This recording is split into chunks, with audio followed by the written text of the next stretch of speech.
உடல் எடை குறைப்பு அறுவை சிகிச்சையின் போது இளைஞர் மரணமடைந்த சம்பவம் தொடர்பான வழக்கு தனியார் மருத்துவமனையின் பதிவை தற்காலிகமாக ரத்து செய்த உத்தரவு ரத்து செய்யப்படுவதாக சென்னை உயர்நீதிமன்றம் தற்போது தெரிவித்திருக்கிறது. மருத்துவமனையின் ரத்து செல்லாது என சென்னை உயர்நீதிமன்றம் தற்போது தெரிவித்துள்ளது. உடல் எடை குறைப்பு அறுவை சிகிச்சையின் போது இளைஞர் மரணமடைந்த சம்பவம் தொடர்பான வழக்கு தனியார் மருத்துவமனையின் பதிவை தற்காலிகமாக ரத்து செய்த உத்தரவு ரத்து செய்யப்படுவதாக சென்னை உயர்நீதிமன்றம் தெரிவித்திருக்கிறது. கூடுதல் விவரங்களை செய்தியாளர் ஆனந்த் வழங்க கேட்கலாம். ஆனந்த், வணக்கம். இது குறித்தான விவரங்கள். வணக்கம்.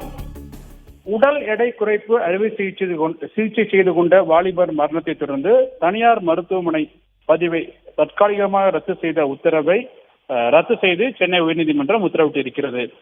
புதுச்சேரியைச் சேர்ந்த ஹேமந்த் சந்திரன் என்பவர் சென்னை பம்மலில் உள்ள தனியார் மருத்துவமனையில் உடல் எடை குறைப்பு அறுவை சிகிச்சை செய்து கொண்டார்.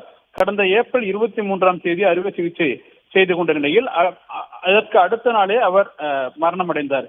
இந்த சம்பவத்தை தொடர்ந்து மருத்துவமனையை ஆய்வு செய்த செங்கல்பட்டு மாவட்ட சுகாதார பணிகள் இணை இயக்குநர் மருத்துவமனையின் பதிவை தற்காலிகமாக ரத்து செய்து மே 4 உத்தரவு பிறப்பித்தார். இந்த உத்தரவை எதிர்த்து தனியார் மருத்துவமனை சார்பில் சென்னை உயர்நீதிமன்றத்தில் வழக்கு தொடரப்பட்டது.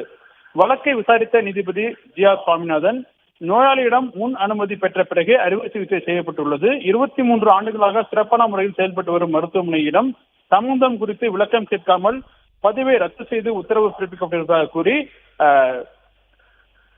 தெரிவித்தார். மேலும் அந்த உத்தரவை ரத்து செய்த மருத்துவமனை தொடர்ந்து செயல்பட அனுமதி அளித்தும் உத்தரவிட்டார். மேலும் மருத்துவ வசதி என்பது கார்ப்பரேட் மயமாகிவிட்ட நிலையில் அரசு மருத்துவமனைகள், ஆரம்ப சுகாதார நிலையங்களும் அதிக கட்டணம் வசூலிக்காத மருத்துவமனைகளும் அவசியமாகிறது எனவும் நீதிபதி தன்னுடைய உத்தரவில் தெரிவித்திருக்கிறார். மேலும் மருத்துவமனையின் பங்களிப்பை அங்கீகரிக்க வேண்டும் எனவும் நீதிபதி தனது உத்தரவில் தெரிவித்திருக்கின்றார்.